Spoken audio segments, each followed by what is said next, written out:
Assalamualaikum warahmatullahi wabarakatuh. Selamat bertemu lagi dengan saya Sugiyarto. Yang kali ini dalam acara di Sabta TV yaitu podcast. Dan kali ini saya akan menampilkan sosok yang berbeda.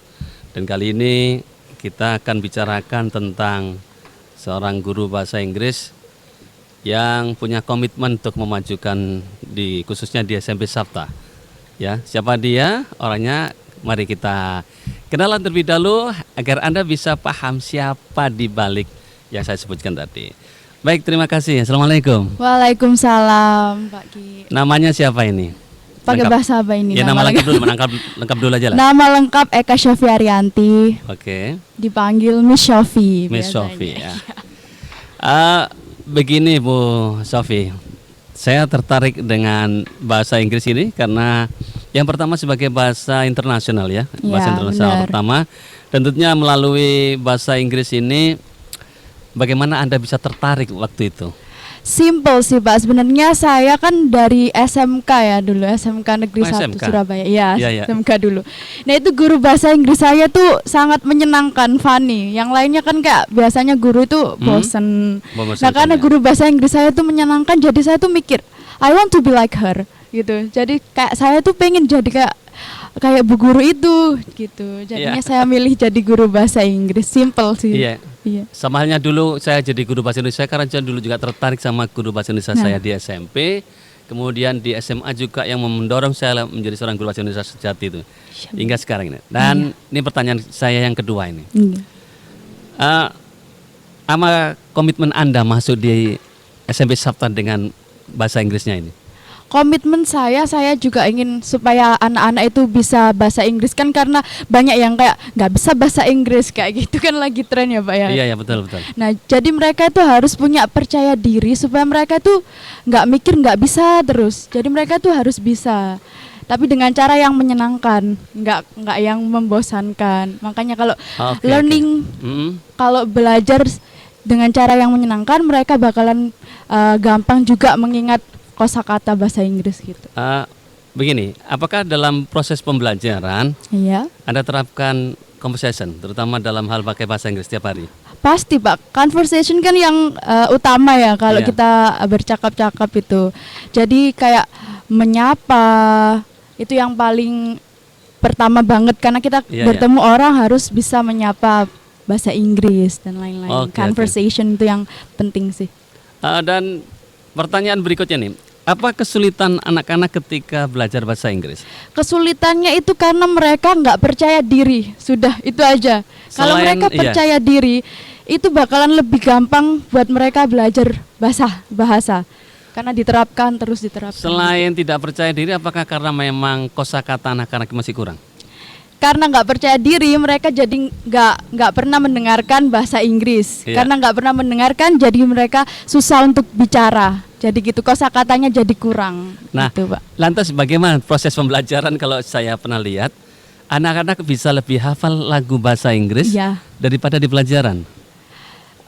Karena kalau lagu, mereka kan otak kanan yang berfungsi ya Pak ya. Kalau otak kanan berfungsi itu lebih cepat nangkepnya. Saya juga gitu, kalau mengajarkan vocabulary mungkin dari lagu, kayak misalnya hari-hari itu kan ada lagunya. Nah itu saya ajarkan lagu supaya mereka bisa lebih hafal vocabnya itu tadi. Jadi memang dalam proses berbahasa ini memang yang pertama itu memang harus terbiasa dan banyak berlatih. Dan ini pembiasaan yang ada di sini sebenarnya sudah bagus, cuma kadang-kala perlu penekan lagi pada anak-anak supaya mereka bisa terus melakukan kegiatan berbahasa Inggris dengan baik. Benar banget. Terus kesulitan apa yang Anda rasakan ketika mengajar bahasa Inggris ini? Kesulitannya itu ketika mereka saya tanya nggak jawab, itu sulit sekali. Karena ya itu tadi Pak, mereka itu kurang percaya diri ngomong bahasa Inggris. Sulit, harus didorong banget, harus di-push gitu.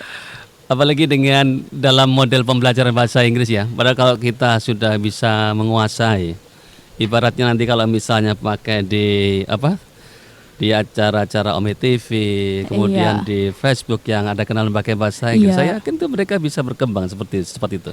Bener Pak. Jadi ada kayak berbicara dengan langsung native speakernya itu kan mungkin dia lebih terbiasa dengerin native, jadinya lebih percaya diri ngomong pakai bahasa Inggris gitu.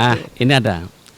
Bagaimana tips Anda agar anak itu cinta bahasa Inggris dan bisa penekanannya lebih baik lagi?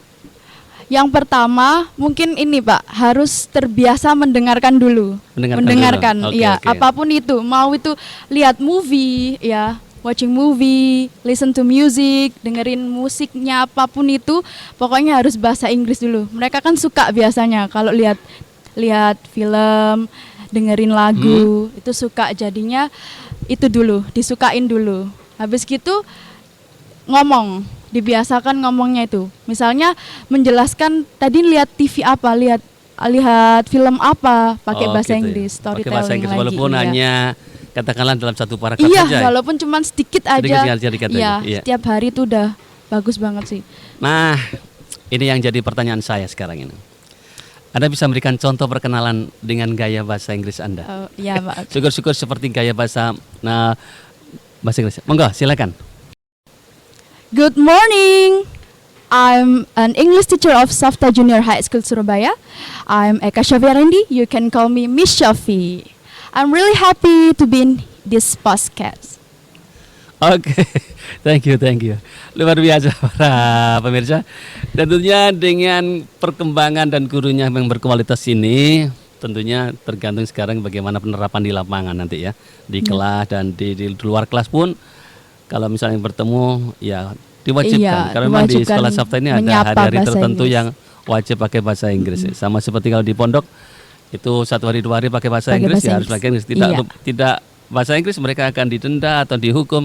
Yang intinya mereka terlatih seperti itu. Ya, terbiasa. Nah, sekarang ini Bu Sofi, terutama bagi anak-anak ini ya, memang dalam kondisi kondisi pandemi sekarang ini, bagaimana belajar mereka?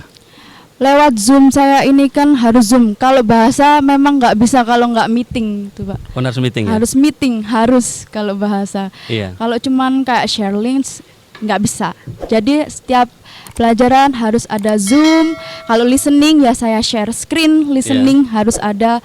Terus lihat movie harus ada juga gitu. Kalau di sini. Oke, terima kasih Bu Sofi, dan tentunya perjumpaan walaupun sesingkat ini, tapi setidaknya bisa memberikan gambaran bagaimana pembelajaran bahasa Inggris di SMP Safta ya. Semoga nanti kedepannya lebih meningkat lagi anak-anak kemampuan berbahasa Inggrisnya, dan sekaligus bisa memberikan contoh-contoh yang terbaik bagi anak-anak.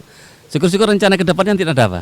Kalau misalnya sekolah ini masuk semua, apakah ada diadakan lomba pidato pakai bahasa Inggris? Ya, nanti pasti ada diadakan. Pasti ada sini. Harus ada lomba-lomba itu, Pak. Nah, para pemirsa podcast Safta TV, terima kasih atas perjumpaan di siang hari ini.